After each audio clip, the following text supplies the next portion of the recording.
제보한 보좌진들 색출하지 말아 주십시오. 법적 조치 안 하고 그리고 보복하지 않으시겠다. 약속하실 수 있으십니까? 위원님 주신 말씀 명심하겠습니다. 명심하겠다 의미입니까? 뭡니까? 짧게. 네, 글자 그대로 주신 말씀 명심하겠다는 뜻입니다. 후보자님 답변 분명히 해주십시오. 보좌진들에 대해서 법적 조치 안 할 것인지 그 답변만 확실히 하면 될 것 같습니다. 네, 위원님 말씀 주신 대로 하겠습니다. SNS에 본인의 사퇴의 변을 올렸습니다. 저는 사퇴의 변을 보면서 먼저 찾았던 게 보좌진 이 세 글자가 있는지를 먼저 찾아봤습니다. 없더라고요. 저도 같은 생각을 했는데요. 그럼 마지막에 보통 상식적으로라면 전현직 보좌관들에게 마음 미안하다 이런 식의 다짐 정도는 들어가야 되는 게 보통 상식 아닌가 하는 생각을 하면서 어떤 생각으로 미쳤냐면 보좌관들이 굉장히 고생하겠구나. 자, 오늘은 귀한 손님을 모셨습니다. 자, 노동일 파이낸셜 뉴스 주필 모셨습니다. 저희가 처음 모셨는데요. 큰 박수로 환영해 주십시오. 네, 감사합니다. 안녕하십니까. 안녕히 계세요. 네, 감사합니다. 처음 모셨습니다. 아니, 초대해 주셔서 고맙습니다. 초대 응한 게 잘한 건지 잘 모르겠네요. 이런 데나 이게 강펀치를 날려야 되는데 제가 강펀치가 아니라서 어떨지 모르겠습니다. 자리에 주신 것만으로도 아유. 굉장히 아주 벌써 강펀치가 벌써 지금 한 10번 이상은 날리신 것 같습니다. 벌써 사전 토크에서 예고를 하셨습니다. 벌써. 네, 그렇습니다. 자, 주필님. 자, 강선우 후보자가 예상보다 빨리 사퇴를 한 겁니까? 예상보다 늦게 한 겁니까? 저는 개인적으로는 네. 주말쯤 하지 않을까 이렇게 네. 생각을 했습니다. 제 개인 생각입니다. 개인 생각으로요. 네, 근데 예. 그게 왜 그랬냐면은 네. 일단 지금까지 버텼는데 예. 왜 굳이 자진 사퇴를 할 가능성이 별로 없다고 봤고요. 네. 근데 이제 목요일, 금요일 거치면서 여론조사가 막 쏟아지지 않습니까? 그때 보고서 그걸 보고 이제 여당 지도부 지금 강선우 의원을 가장 크게 밀었던 게 여당 지도부라는 거 아닙니까? 그렇죠. 여당 지도부 거기서 생각을 좀 달리하지 않을까.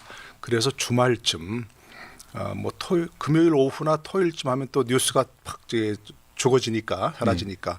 월요일 아침까지 이제 좀 그런 텀을 두지 않을까 싶었는데 상당히 좀 빨리 한 것 같습니다. 그래서 사실 오늘 여론조사가 중요한 여론조사가 하나 나오는 예정돼 있고요. NBS가 나오고요. 그리고 내일 또 갤럽이 하나 그렇습니다. 나오기 때문에 사실 그게 어떻게 나올지 굉장히 저도 좀 굉장히 주의 깊게 볼 생각이었는데 네네네. 사실 솔직한 말씀드리면 초를 쳤어요. 미리 그냥 사퇴해버리는 것 때문에 그냥 별 큰 의미가 없어버리는 느낌을 본인에게 뭐 이렇게 웃을 일은 아닙니다만 네. 어쨌든 뭐 여기 좀 이런 데서 조금 자유롭지 않습니까? 다른 네. 방송보다는. 네. 그래서 강펀치를 날린 후에 내일이 좀 사퇴했다면 뭐 주말쯤 사퇴했다면 네. 강펀치의 영향이 컸다 이렇게 얘기할 수 있을 텐데 네. 뭐 조금 뭐 하여튼 그렇습니다. 뭐 그걸 또 아쉽다고 표현하면 또 조금 네. 표현이 그렇습니다만 예. 어쨌든 뭐 어쩔 수 없는 상황이었지 않을까 그렇게 생각합니다. 자, 오늘 아침에 민주당 박지원 의원이 한 라디오 방송에서 이런 얘기를 했습니다. 근데 참 이해가 좀 안 되는데 박지원 의원은 어떤 얘기를 했냐면요. 이런 얘기를 했어요. 그 진행자가 어떻게 보느냐, 강선우 후보자의 사퇴에 대해서 어떻게 보느냐고 얘기를 했더니 정치라는 게 이런 거다. 지도자는 잔인한 결정을 겸손할 정도로 빨리 전광석화처럼 해주는 것이 가장 좋은데 결정을 했으면 강순호 후보자에 대한 임명을 결정을 했으면 그대로 밀고 가야 한다. 흔들리면은 나쁜 것이다. 흔들리면 더 나빠진다. 그러니까 결정을 했으면 그냥 그대로 임명을 결정을 했어야 된다. 밀고 갔어야 되는데 왜 이것을 흔들렸는지 이 부분은 맞지 않는 결정이다. 이런 얘기를 했습니다. 어떻게 보십니까? 글쎄요, 저도 그 얘기를 들으면서 이게 정치다 네. 이렇게 얘기할 때 상황이 불리할 때 빠른 손절하는 것도 정치다 이렇게 할 줄 알았더니 네. 그게 아니라 한 번 임명 결정했는데 강행했어야 된다 얘기하는 건 약간 좀 의아했습니다. 예. 예전에 우리가 대통령 중에 정치를 잘한다고 한 그런 그 대통령이 그래도 김영삼 전 대통령 아니었습니까? 네. 와이스 그때는 뭐 조금만 무리가 일어나면 막 즉각 조치했죠. 네. 즉각 조치해서 뭐 얘기 나왔습니다. 그때 김상철 서울시장이었던가요? 네, 네, 네. 임명된 지 열흘 만에 아마 철회했던 예, 거였습니다. 철회했던 거예요. 뭐 법무장관도 며칠 만에 막 갈았고, 그게 뭐 반드시 좋다 이렇게 얘기할 수는 없지만 정치란 게 민심의 어떤 그 반응에 따라서 즉각 조치하는 것도 필요한데 박지원 의원 얘기하실 때는 그런 건 줄 알았더니 네. 강행했어야 한다라고 얘기합니다. 네. 만약 강행했으면 제가 보기에는 훨씬 더 큰 폭로들이 많이 나왔을 거고 그렇죠. 이재명 정부의 어떤 그 초반 힘이 굉장히 빠지는 뭐 그런 기회가 됐을 겁니다. 이나마 여기서 손절한 게 저는 잘했다고 이렇게 생각합니다. 그래서 그것이 정치다. 이렇게 얘기해야 될 거 아닌가 싶습니다. 네. 자, 강선우 후보자의 자진 사퇴 배경에는 뭐니 해도 본인의 결단이 많이 뭐 작용을 했다고 보여집니다만 그래도 이재명 대통령의 의중이 가장 컸겠죠. 그래서 지금 여러 언론에도 그렇고 저도 이제 알아보니까 김현지 총무비서관 이재명 대통령의 성남시장 이전부터 같이 쭉 있어왔던 가족 같은 관계라고 하잖아요. 네. 김현지 총무비서관 현재 김현지 총무비서관이 어제 오후에 강선우 후보자에게 직접 전화를 했다는 거죠. 네. 그러고 난 다음에 1시간 정도 있다가 강선우 후보자가 그 사퇴의 변을 올렸다고 합니다. 자, 사실상 이재명 대통령의 의중을 대신 전달했다고 봐야 되는 거겠죠? 그렇겠죠. 이재명 대통령이 아니었으면 뭐 누가 그렇게 결정했겠습니까? 근데 저도 그걸 보면서 이제 물론 일부에서는 김현지 비서관이 뭐 초실세다. 뭐 그런 얘기도 있고 예. 뭐 그렇습니다만 글쎄 총무비서관이니까 또 인사를 담당한다고 하니까 뭐 전혀 이상한 건 아니지만 대개는 이런 경우에는 되게 정무라인을 통해서 그렇죠. 전달이 되잖아요. 비서실장이나 정무수석이 하죠. 비서실장이나 정무라인을 통해서 전달이 되는데 그걸 보면 강훈식 비서실장도 나중에 얘기 들어보면 전혀 몰랐던 것 같고, 예, 몰랐던 것 같아요. 전혀 몰랐던 것 같은데 그런 식으로 비선은 아니지만 어쨌든 그런 실세 라인을 통해서 전달하는 것 자체도 좀 이례적이긴 하고. 뭐 그걸 보면 이재명 대통령의 결심이라고밖에 볼 수 없는 거죠. 그리고 이제 왜 다른 데로 이렇게 연결이 안 됐냐는 걸 들어보면 생각을 해보면 제 추측입니다. 네, 네. 이게 유상호 정무수석이 이제 그 이진숙 임명 철회, 그다음에 이제 강선우 임명 강행 이런 얘기 발표할 때 제가 딱 보니까 굉장히 불만스러워하는 좀 뉘앙스였어요. 약간 짜증도 네. 섞여 있었습니다. 여당 지도부에 물어봐 이런 예, 식이었거든요. 예. 우리 결정이 아니고 네. 여당 지도부가 워낙 세게 밀어서 그렇다 이런 얘기였어요. 근데 만약에 이제 그런 공식 라인을 통해서 했다면 여당 지도부에게도 분명히 전달될 수밖에 없는 그런 상황 아니었을까. 그래서 이재명 대통령이 뭐 흔히 얘기하는 뭐 고독한 결단 이 정도였다고 생각합니다. 그 배경에는 결국 여론조사가 쏟아질 때 지금 뭐 2%포인트 정도밖에 빠지지 않았다. 일부에서는 그렇게 얘기하면서 별거 네. 아니다 얘기했는데 한번 추세가 꺾이면 걷잡을 수 없거든요.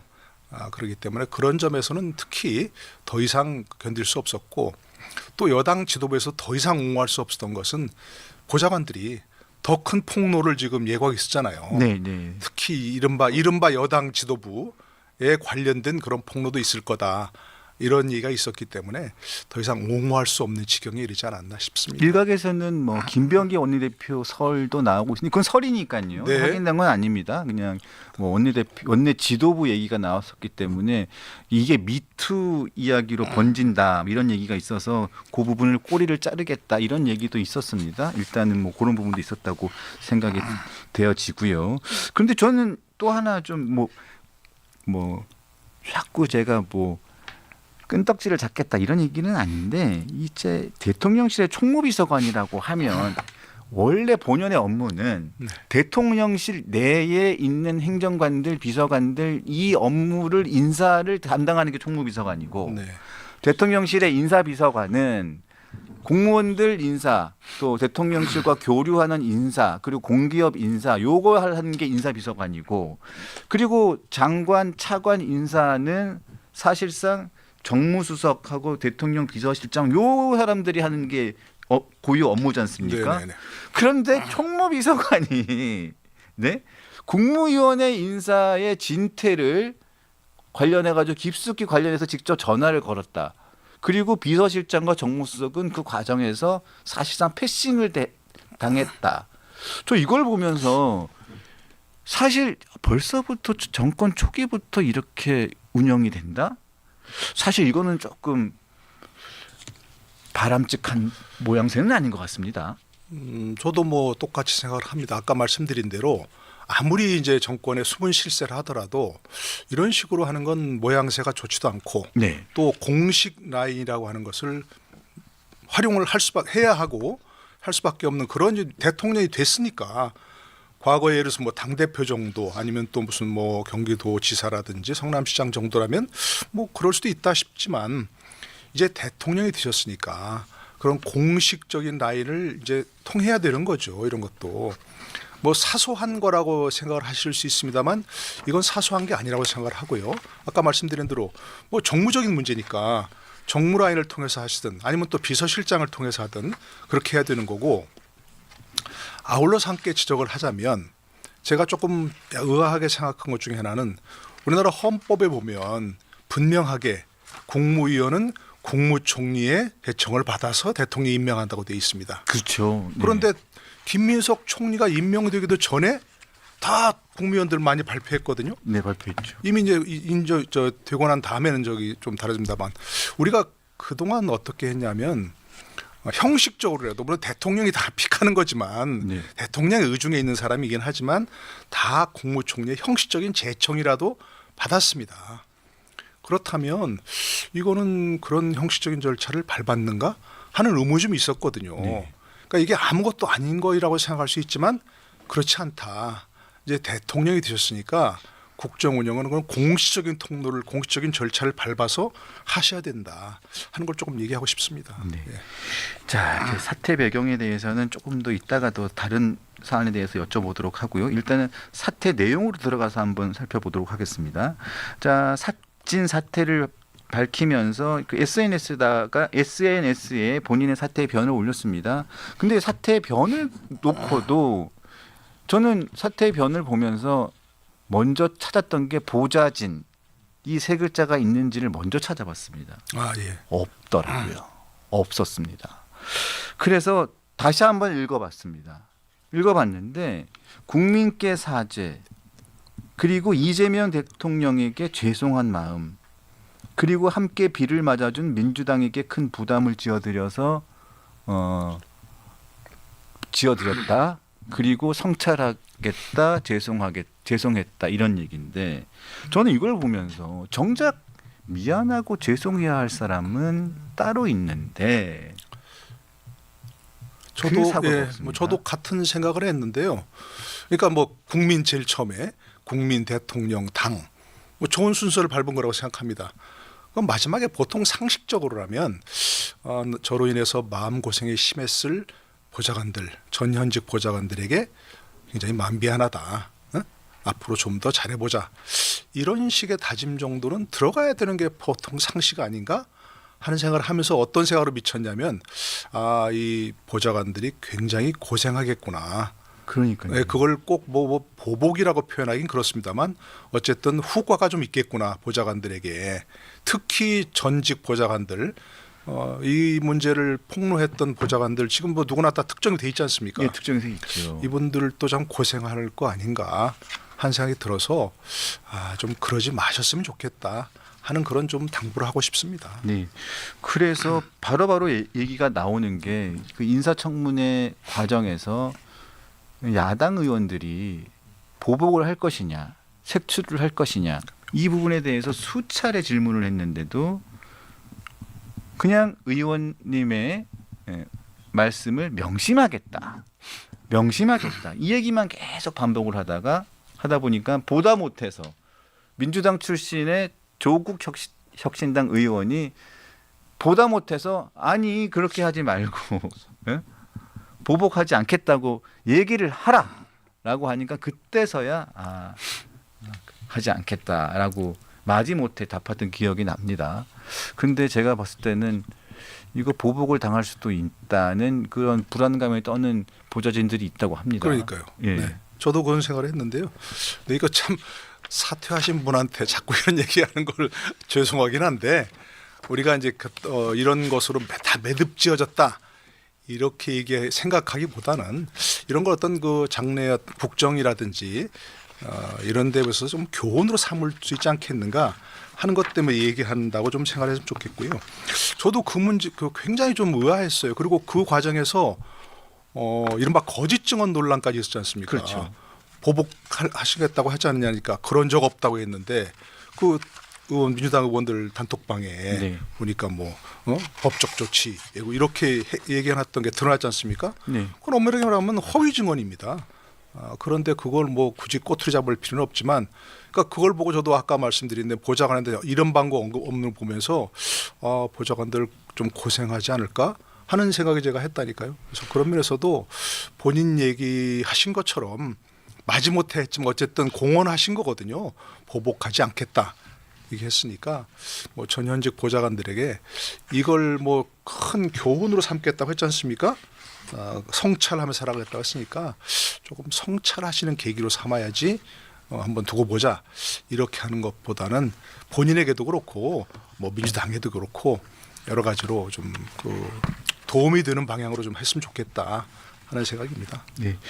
자, 강선우 후보자의 이번에 사태 때문에 여러 가지로 이렇게 민주당은 물론이고 여러 가지 국회 보좌진들과 의원들과의 관계 어떻게 지금 지내고 있는지가 지금 굉장히 표면화돼서 이렇게 공개적으로 이렇게 터지고 있는 상황입니다. 특히 강선우 후보자를 이렇게 보호한다고 하면서 해왔던 문진석 원내 지도부의 문진석 원내 부대표라든가 박상혁 부대표, 그다음에 뭐 김현정 원내 대변인 이런 분들이 강선우를 실드치기 위해서 했던 말들이 이게 굉장히 민주당 의원들이 가지고 있는 보좌진들에 대한 기본적인 인식을 보여주면서 이게 논란이 더 커지고 있습니다. 특히 문진석 이 원내 운영수석 부대표가 얘기했던 발언들이 계속 논란이 되고 있습니다. 자, 간단하게만 말씀을 올리면 직장 내 갑질과 보좌진과 의원 간의 갑질은 약간 성격이 다르다. 얘기를 하고 그리고 어떤 또 얘기를 했냐면 동지적 관점인데 사적인 심부름을 아무 거리낌 없이 시키는 경우도 있고 불만이 없이 잘 해내는 보좌진들도 있고 자발적인 마음을 가지고 하는 보좌진도 있다. 그러니까 이게 갑질이 아니다. 이런 이야기를 해서 논란이 지금 엄청나게 커지고 있습니다. 글쎄요, 저는 거기서 좀 눈에 띈 게 동지적 관계라는 얘기였거든요. 네. 상사와 부하가 아니고 동지적 관계라면 더 존중해야 되는 거 아닌가요? 그렇죠. 뭐 김동지라고 얘기할 때 만약 그렇다면 얘기할 때 우리가 영화에서 보듯이 동지적 얘기라면 정말로 더 존중하고 우리가 함께 무슨 과업을 이루어가는 사이다. 이렇다면 그건 정말 갑질할 수 없는 그런 사이 아닌가 싶어요. 동지한테는 갑질을 못하죠. 그렇죠. 동지라니까 어떻게 거의 같은 레벨이라는 거 아니겠습니까? 나이 차이는 있고 뭐 상하 관계는 있을 수 있고 뭐 직책의 차이는 있을 수 있지만 동지라면 정말 함께 존중하고 우리가 함께 어려움을 견뎌가자. 뭐 영광도 함께 고난도 함께 이런 상황일 텐데 그걸 이런 갑질은 당연한 것이다. 오히려 그걸 기쁘게 뭐 받아들이는 사람도 있다. 네. 얘기하는 것 자체가 좀 이해가 안 되더라고요. 뭐 문진석 의원은 제가 잘 모르겠는데 뭐 민주당 의원들 중에 보좌진 출신이 굉장히 많잖아요. 많죠. 네. 저는 그게 민주당의 어떤 강점이라고 생각합니다. 좀 다른 얘기지만 그분들은 정치를 처음부터 밑바닥부터 배워서 정치를 잘 합니다. 좋은 의미든 나쁜 의미든 네. 정치라는 걸 잘하고 그걸 압니다. 그게 국민의힘과 너무 다른 부분이거든요. 국민의힘들은 다 명망가 출신이고 그래서 내가 뭘 하는데 이런 사람들 아닙니까? 부업식으로 하죠. 그러니까요.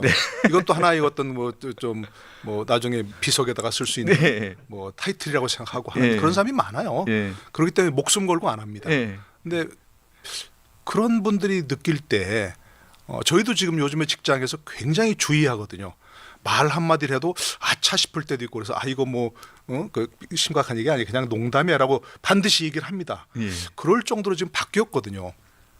근데 이분들은 혹시라도 내가 옛날에 보좌관 할 때는 안 그랬는데 뭐 쓰레기 분리수거건 무슨 뭐 어디 변기 좀 봐달라고 하는 것 당연하게 가서 하고 기쁘게 하던 그런 시절이 있었는데 있을 수 있어요. 그죠. 과거에는 그렇지 않습니까? 그렇더라도 이제는 달라졌다는 걸 알아야 되는데 혹시라도 이분들이 과거 자신의 보좌진 경험 이걸 그대로 하는 거 아닌가. 요즘은 모르겠습니다. 뭐 민주당 보좌진들은 정확히 제가 잘 모르겠습니다만 요즘은 다 그렇다는 거 아닙니까? 뭐 이렇게 시키면 이걸요? 제가요? 왜요? 보좌진 그랬을 겁니다 아마. 그렇죠. 쓰레기 분리 갖다 이거 좀 정리하세요라고 했을 때 마음속으로는 아니 이걸요? 제가요? 왜요? 라고 했을 거예요. 네. 젊은 분들 아닙니까 그분들은. 그렇죠. 그 젊은 분들은요. 아우 깜짝 놀랄 정도로 우리하고 사고 체계가 다릅니다. 근데 그거를 존중해야 되고 바뀐 시대를 알아야 된다는 것이고 네. 특히 동지적 관계라면 더더욱 그래야 한다. 이렇게 얘기할 수밖에 없는 거죠. 아니, 그리고 요즘에 보좌진 분들이 예전하고는 너무 달라서요. 다 변호사 자격증 있는 분들이 많고, 예, 수두룩하고요. 맞습니다. 예. 약사, 회계사 뭐 이런 분들이 수두룩합니다. 외국에서 공부한 분들도 많고. 네, 그 분들한테 닭뼈 먹던 닭뼈를 분리수거 하라. 이건 거는 말이 되지도 않을 뿐더러. 네. 그리고 술 먹고 난 다음에 자기 동석한 뭐 손님 대신 집에 데려다 주라고 이런 시키는 국민의힘 의원도 있대요. 네네. 그 제가 누군지는 알고 있는데 그런 거 시키는 사람이 아직도 있답니다. 네네네. 이 말이 안 되는 일들을 지금 하고 있는 거거든요. 그러니까 그 보좌관들이 앞으로 더 큰 폭로가 있을 거야 예고하니까 다들 막 떨어가지고 미리 막 그 고백하고 그러잖아요. 내가 잘못했다 하면서 네. 앞으로 더 잘하겠다. 제도적으로 뭔가 보좌관들을 위해서 뭐 제도를 개선하겠다 하면서 서로 다투잖아요. 그러니까 지금 이게 강선 의원의 어떤 그 손절도 사실은 내일일 수 있는데라고 하는 분들이 많이 있는 거예요. 있었던 거예요. 국민의힘 의원 중에 한 분은 요 일이 터지고 난 다음에 그 사건 때문에 다시 채용을 했답니다. 잘랐다가 네. 예, 다시 채용한 의원도 있답니다. 국민의 의원이라고 안 그러겠습니까? 예, 그래서 네, 떠는 분들 많이 있을 거예요. 그 떨어가지고 요 갑질 요 부분이 논란이 될까봐 다시 잘랐다가 채용을 했답니다. 네. 그래서 그 참 별의 별일이 다 있는데 이 강선우의 효과죠. 근데 이 효과가 앞으로 보좌진들을 좀 인격적으로 대하는 네. 그런 좋은 계기가 되기를 바랄 뿐입니다. 근데 그것도 있고요. 이게 뭐 이제 이 문제와는 조금 관련은 없지만 글쎄 제가 이런 보좌진들한테 좀 물어봤거든요. 그러니까 저분들은 국가 공무원이에요. 그렇죠? 공무원이죠. 공무원입니다. 네. 공무원 신분이고 우리 국민의 월급으로 세금으로 월급을 받는 분들이거든요. 근데 그거를 마치 그 국회의원들이 자신의 어떤 노비입니까? 그러니까 저 표현을 그렇게 하려고 하다 약간 좀 거칠까 싶어서 안 했는데 마치 산업이처럼 네. 생각하고 마음대로 하는 게 신분 보장이 전혀 안 된다는 거예요. 그렇죠. 그래서 국회의원들이 마음대로 그걸 뭐 채용하고 마음대로 해고하고 거기다가 또 강 의원 같은 경우도 봤지만 마치 그 정말 그 뭐니까 저 실업급여를 받을 수 있도록 예. 그걸 해줘야 해줘야 되는데 되는데 그것도 아, 안 해주고 해주고 안 해줄 수도 있고 네. 이런 것이 너무나 아니 국회의원들이야말로 그런 어떤 뭐 갑질을 방지하고 또 국민을 생각해서 또 근로자들의 지위를 걱정하고 입법을 하고 하는 분들 아닙니까? 그런데 그 보좌진은 그렇게 정말 속된 말로 파리 목숨처럼 해도 되는 그런 제도를 유지하고 있다는 건 전 이해가 안 가더라고요. 그리고 그런 것들을 법으로 만든 사람들이 국회의원들입니다. 그러니까요. 근데 본인들이 그 법을 안 지켜요. 특히 강선우 후보자 같은 경우는 네. 그러려면 도대체 그 자리에 왜 와 있는 건지도 모르겠고요. 약자 권익을 위해서 을지로위원회라는 게 또 민주당의 하나의 트레이드 마크였지 않습니까? 네. 그래서 그런 것들이 밑바탕이 돼서 정권 교체도 이루었다고 생각을 하는데 그런 것들 지키지 않을 거면 다 허언이죠. 그럼요. 네, 네. 그래서 그런 강선우 후보자의 이번 갑질 의혹과 갑질 논란이 최소한의 보좌진들에 대한 인권에 대한 부분에 대한 인권 향상에 대한 좀 계기가 됐으면 하는 게 바람입니다. 네, 네.